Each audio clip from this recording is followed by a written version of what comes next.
au nom du Père et du Fils et du Saint-Esprit. Amen. Aujourd'hui, fin de l'octave de Pâques, dimanche de la Divine Miséricorde. Rendons grâce au Seigneur, car il est bon. Rendez grâce au Seigneur, il est bon, éternel est son amour. Oui, que le dise Israël, éternel est son amour. Que le dise la maison d'Aaron, éternel est son amour. Qu'ils le disent ceux qui craignent le Seigneur, éternel est son amour. Dans mon angoisse, j'ai crié vers le Seigneur, et lui m'a exaucé, mis au large. Le Seigneur est pour moi, je ne crains pas. Que pourrait un homme contre moi? Le Seigneur est avec moi pour me défendre, et moi, je braverai mes ennemis. Mieux vaut s'appuyer sur le Seigneur que de compter sur les hommes. Mieux vaut s'appuyer sur le Seigneur que de compter sur les puissants. Toutes les nations m'ont encerclé. Au nom du Seigneur, je les détruis. Elles m'ont cerné, encerclé. Au nom du Seigneur, je les détruis. Elles m'ont cerné comme des guêpes. Ce n'était qu'un feu de ronces. Au nom du Seigneur, je les détruis. On m'a poussé, bousculé pour m'abattre, mais le Seigneur m'a défendu. Ma force et mon chant, c'est le Seigneur. Il est pour moi le salut. Rendez grâce au Seigneur, il est bon. Éternel est son amour. Gloire au Père et au Fils et au Saint-Esprit pour les siècles des siècles. Amen. Parole de Dieu, acte 10, 40, 43. Dieu a ressuscité Jésus le 3e jour. Il lui a donné de se manifester, non pas à tout le peuple, mais à des témoins que Dieu avait choisis d'avance, à nous qui avons mangé et bu avec lui après sa résurrection d'entre les morts. Dieu nous a chargés d'annoncer au peuple et de témoigner que lui-même l'a établi juge des vivants et des morts. C'est à Jésus que tous les prophètes rendent ce témoignage. Quiconque croit en lui reçoit par son nom le pardon de ses péchés. Voici le jour que fit le Seigneur, jour de fête et de joie. Rendons grâce à Dieu le Père qui a sauvé son Fils de la mort. Gloire à toi dans les siècles. Père Saint, tu as glorifié ton enfant bien-aimé. En lui tu nous appelles des ténèbres à ton admirable lumière. Gloire à toi dans les siècles. Tu nous as sauvés par la foi en ton Fils. Affermis les croyants dans la foi de leur baptême. Gloire à toi dans les siècles. Tu tournes nos regards vers les réalités d'en haut. Libère-nous de l'emprise du péché. Gloire à toi dans les siècles. Amen. Seigneur, nous te confions bien sûr toutes nos familles, nos foyers, tous ceux qui sont atteints par le coronavirus. Nous te les confions, nous te les donnons pour que tu les protèges, pour que tu les guérisses. Seigneur, et dans le nom de Jésus, nous te demandons bien sûr de faire disparaître cette épidémie, de faire qu'elle fasse le moins de victimes possible. Notre Père qui es aux cieux, que ton nom soit sanctifié, que ton règne vienne, que ta volonté soit faite sur la terre comme au ciel. Donne-nous aujourd'hui notre pain de ce jour. Pardonne-nous nos offenses, comme nous pardonnons aussi à ceux qui nous ont offensés. Et ne nous laisse pas entrer en tentation, mais délivre-nous du mal. Amen. Dieu de miséricorde infinie, tu ranimes la foi de ton peuple par les célébrations pascales. Augmente en nous ta grâce pour que nous comprenions toujours mieux quel baptême nous a purifiés, quel esprit nous a fait renaître et quel sang nous a rachetés. Par Jésus-Christ, ton Fils, notre Seigneur. Prenons la prière de Sainte Faustine. Seigneur Jésus, transforme-moi en ta miséricorde.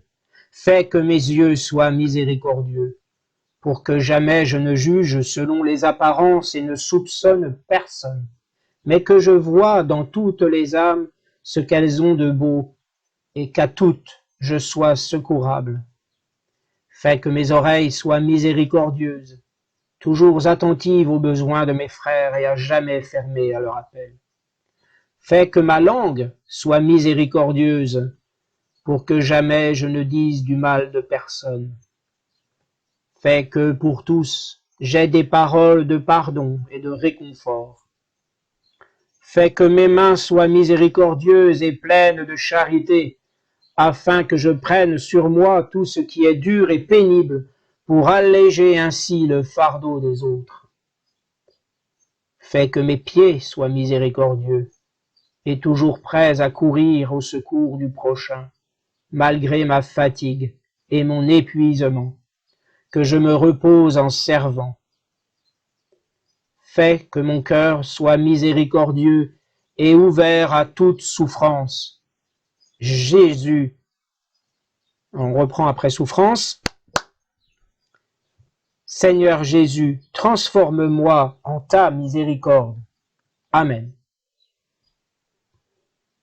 Lecture du livre des Actes des Apôtres. Les frères étaient assidus à l'enseignement des apôtres et à la communion fraternelle, à la fraction du pain et aux prières. La crainte de Dieu était dans tous les cœurs à la vue des nombreux prodiges et signes accomplis par les apôtres. Tous les croyants vivaient ensemble, et ils avaient tout en commun.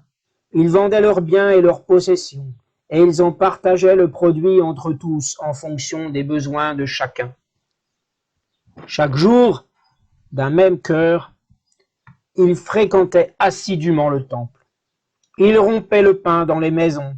Ils prenaient leur repas avec allégresse et simplicité de cœur. Ils louaient Dieu et avaient la faveur du peuple tout entier. Chaque jour, le Seigneur leur adjoignait ceux qui allaient être sauvés. Parole du Seigneur. Rendez grâce au Seigneur, il est bon. Éternel est son amour. Oui, que le dise Israël, éternel est son amour. Que le dise la maison d'Aaron, éternel est son amour. Qu'ils le disent ceux qui craignent le Seigneur, éternel est son amour. Rendez grâce au Seigneur, il est bon. Éternel est son amour. On m'a poussé, bousculé pour m'abattre, mais le Seigneur m'a défendu. Ma force et mon chant, c'est le Seigneur. Il est pour moi le salut, clameur de joie et de victoire sous les tentes des justes. Rendez grâce au Seigneur, il est bon. Éternel est son amour. La pierre qu'ont rejetée les bâtisseurs est devenue la pierre d'angle. C'est là l'œuvre du Seigneur, la merveille devant nos yeux. Voici le jour que fit le Seigneur, qu'il soit pour nous jour de fête et de joie. Rendez grâce au Seigneur, il est bon. Éternel est son amour.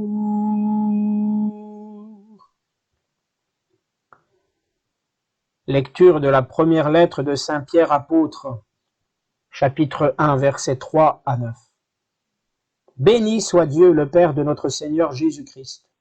Dans sa grande miséricorde, il nous a fait renaître pour une vivante espérance grâce à la résurrection de Jésus-Christ d'entre les morts, pour un héritage qui ne connaîtra ni corruption, ni souillure, ni flétrissure. Cet héritage vous est réservé dans les cieux. À vous que la puissance de Dieu garde par la foi, pour un salut prêt à se révéler dans les derniers temps. Aussi vous exultez de joie, même s'il faut que vous soyez affligés pour un peu de temps encore, par toutes sortes d'épreuves. Elles vérifieront la valeur de votre foi qui a bien plus de prix que l'or, cet or voué à disparaître et pourtant vérifié par le feu, afin que votre foi reçoive louange, gloire et honneur quand se révélera Jésus-Christ. Lui, vous l'aimez sans l'avoir vu. En lui, sans le voir encore, vous mettez votre foi. Vous exultez d'une joie inexprimable et remplie de gloire, car vous allez obtenir le salut des âmes qui est l'aboutissement de votre foi. Parole du Seigneur. Alléluia, Alléluia, Alléluia, Alléluia, Alléluia, Alléluia, Alléluia, Alléluia. Thomas, parce que tu m'as vu, tu crois, dit le Seigneur. Heureux ceux qui croient sans avoir vu. Alléluia, Alléluia, Alléluia, Alléluia, Alléluia, Alléluia, Alléluia, Alléluia. Évangile de Jésus-Christ selon saint Jean, chapitre 20, versets 19 à 31. Gloire à toi, Seigneur. C'était après la mort de Jésus. Le soir venu, en ce premier jour de la semaine, alors que les portes du lieu où se trouvaient les disciples étaient verrouillées par crainte des Juifs, Jésus vint, et il était là au milieu d'eux. Il leur dit, « La paix soit avec vous. » Après cette parole, il leur montra ses mains et son côté. Les disciples furent remplis de joie en voyant le Seigneur. Jésus leur dit de nouveau, « La paix soit avec vous.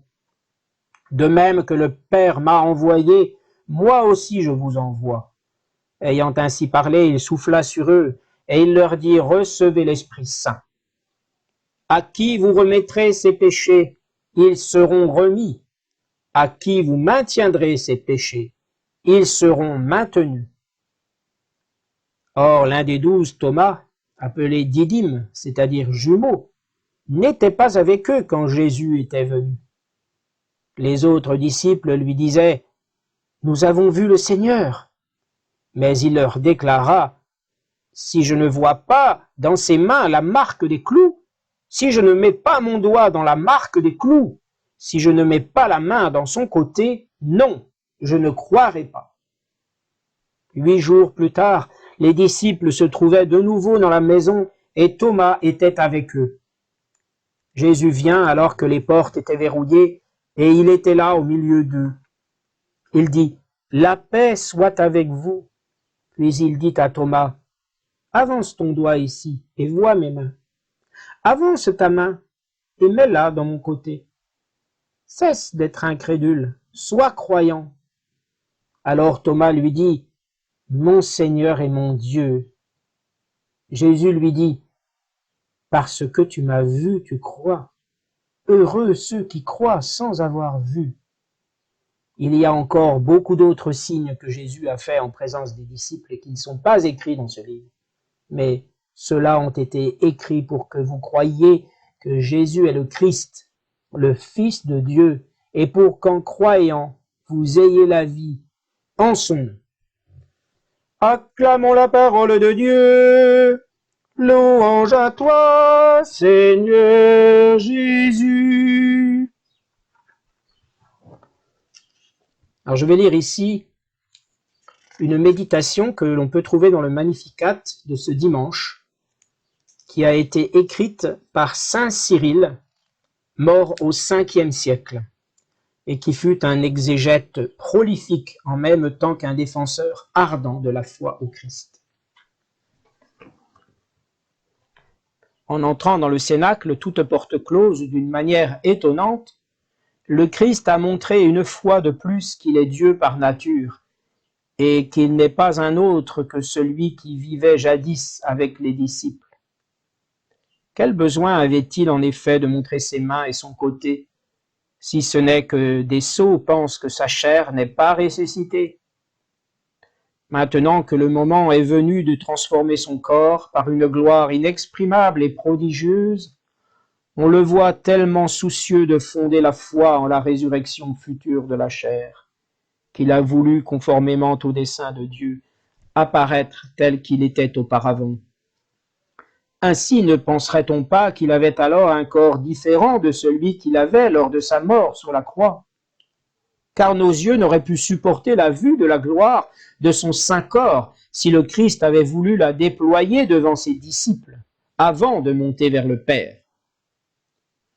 Tu le comprendras facilement si tu te rappelles la transfiguration qui fut jadis montrée aux disciples sur la montagne. En effet, l'évangéliste saint Matthieu a écrit que le Christ, prenant avec lui Pierre, Jacques et Jean, fut transfiguré devant eux. Son visage resplendit alors comme l'éclair et ses vêtements devinrent blancs comme neige. Mais eux, ne pouvant supporter la vision, tombèrent la face contre terre. C'est pourquoi notre Seigneur Jésus apparaissait encore au cénacle sous l'aspect qu'il avait auparavant, et non pas selon la gloire qui est due et convient au temple de son corps transfiguré. Fin de citation. Prenons réellement pendant ces moments de confinement, dans ces moments difficiles, prenons réellement le temps de nous retourner sur nous-mêmes et malgré nos péchés, de nous demander quelle relation nous avons à Dieu. Avons-nous plutôt une relation de crainte ou avons-nous plutôt une relation d'amour partagé? Nous savons, nous, chrétiens, que l'Esprit nous envoie bien sûr le respect de Dieu, la crainte de Dieu, mais non pas la crainte forcément du châtiment, mais la crainte parce que nous voulons le respecter, nous ne voulons pas le décevoir, mais Dieu est amour, Dieu est infiniment amour, Dieu est infiniment miséricorde. C'est ce qu'avait compris sainte Faustine, Jésus lui ayant parlé. Jésus est la pleine miséricorde. Ce qui est difficile pour nous chrétiens, c'est d'être aussi miséricordieux que Dieu, aussi miséricordieux que notre Seigneur Jésus. Pour ce dimanche de la miséricorde divine, nous pouvons réellement prendre le temps, après avoir partagé cette célébration de la parole, de partager également un chapelet de la miséricorde divine. Soyons conscients que Dieu est amour, qu'il nous aime et qu'il est miséricordieux envers nous, qu'il oublie nos péchés quand nous lui demandons pardon. Amen. Nous te louons, splendeur du Père, Jésus, Fils de Dieu. Gloire au Père et au Fils et au Saint-Esprit, au Dieu qui est, qui était et qui vient pour les siècles des siècles. Amen. Au nom du Père et du Fils et du Saint-Esprit. Amen.